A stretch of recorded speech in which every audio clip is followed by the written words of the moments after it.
महाराष्ट्र में मराठा आरक्षण को लेकर उठे लोगों के मन में कई सवाल, 5 पॉइंट्स में जाने हर जवाब। महाराष्ट्र विधानसभा ने शिक्षा और सरकारी नौकरियों में मराठा समुदाय का 10% आरक्षण वाला विधेयक मंगलवार को सर्वसम्मति से पारित कर दिया। महाराष्ट्र के मुख्यमंत्री एकनाथ शिंदे ने मराठा आरक्षण पर स्पेशल सेशन के दौरान सामाजिक और शैक्षणिक रूप से पिछड़ा विधेयक 2024 पेश किया।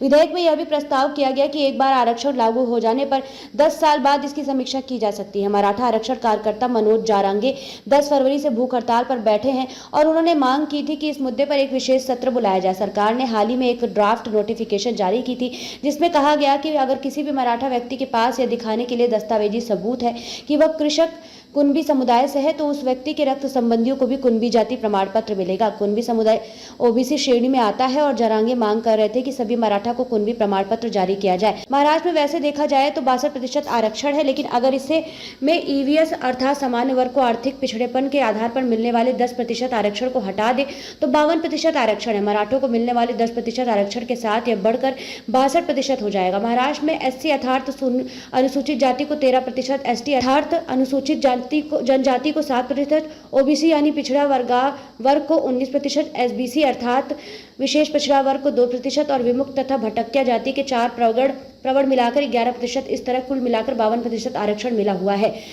मराठों को कोई राजनीतिक आरक्षण नहीं मिलेगा। इसका मतलब यह हुआ कि उनके लिए किसी भी चुनाव में विशेष रूप से कोई सीट रिजर्व नहीं होगी। चूंकि यह विधेयक महाराष्ट्र की राज्य सरकार ने मंजूर किया है, इसलिए इसका प्रभाव क्षेत्र सिर्फ महाराष्ट्र राज्य की सरकारी नौकरियों और शिक्षा संस्थानों तक ही होगा।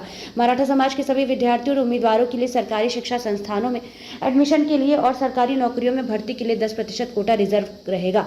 मसलन अगर किसी स्कूल कॉलेज में 100 सीट है या सरकारी नौकरियों के 100 पद भरे जाने हैं तो उसमें से 10 मराठों के लिए रिजर्व रहेंगे। सैद्धांतिक रूप से मराठों को शिक्षा और नौकरी में आरक्षण मिल गया है, परंतु व्यावहारिक रूप से तब मिलेगा जब विधानसभा और विधान परिषद से मंगलवार को पारित मराठा आरक्षण विधेयक 2024 पर राज्यपाल के हस्ताक्षर हो जाएंगे।